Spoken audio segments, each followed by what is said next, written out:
বিসমিল্লাহির রহমানির রহিম। প্রিয় দর্শক, আজ আমরা কথা বলবো কিস্তিতে বেচাকেনা সংক্রান্ত মাসালার বিধান নিয়ে।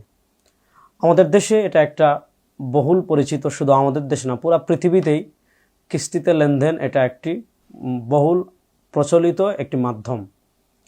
অর্থাৎ আপনি একটা পণ্য কিনবেন, তারপর ধীরে ধীরে একটা নির্দিষ্ট মেয়াদে মূল্য পরিশোধ করবেন, যেটাকে বলা হয় কিস্তিতে বেচাকেনা। হযরত শাইখুল ইসলাম জাস্টিস মুফতি মুহাম্মদ তাকি উসমানী হাফিজাহুল্লাহ তার বহুস ফি কাদায়া ফিকহিয়া মুআসারার প্রথম খণ্ডের একদম শুরুতেই আহকামুল বায় বিত তাকসিদ তথা কিস্তিতে বেচাকেনা নিয়ে আলোচনা করেছেন। পুরো প্রবন্ধ বেশ লম্বা, আমি মূল কথা বলি। কিস্তিতে বেচাকেনা অবশ্যই এটা জায়েজ একটা সূরত, অর্থাৎ আপনি কিস্তিতে যে কোনো জিনিস বেচাকেনা করতে পারবেন। এক্ষেত্রে আমাদের দেশে, যেটা আমাদের দেশ বলেন বা মার্কেটে বলেন, একটা সিস্টেম হলো কি, সাধারণত একটা পণ্য যদি আপনি নগদে কিনেন এটার দাম একটু কম হয়, আর আপনি যদি কিস্তিতে কেনেন তাহলে এই পণ্যের দাম একটু বেশি হয়।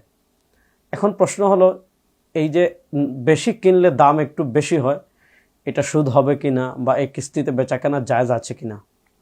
এক্ষেত্রে চার মাযহাবের ফুকাহায়ে কেরামের মতামত হলো কিস্তিতে বেচাকেনা জায়েজ, তবে অতিরিক্ত দাম যেটা নেবেন এটা জায়েজ হওয়ার জন্য দুটো শর্ত আছে। একটা শর্ত হলো, অতিরিক্ত দাম যেটা হবে এটা আপনার পণ্যের দাম হবে, সময় বেশি হওয়ার কারণে সময়ের বিনিময় হিসাবে এটা নেওয়া যাবে না।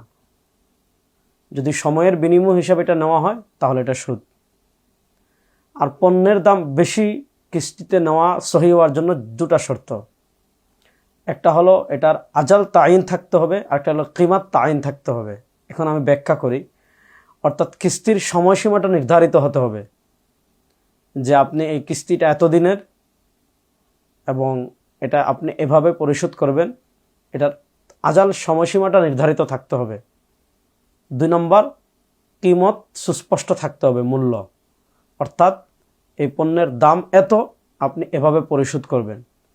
যদি পণ্যের দামে কোনো অস্পষ্টতা থাকে অথবা কিস্তির সময়সীমা নির্ধারিত না থাকে, যে আপনার যত সময় বাড়বে মূল্যের দাম তত বাড়বে, যদি আপনি 1 বছরের ভিতর পরিশোধ করেন এত দাম, 2 বছরের ভিতর পরিশোধ করেন এত দাম, 3 বছরের ভিতরে পরিশোধ করেন এত দাম, তাহলে এটা জায়েজ হবে না।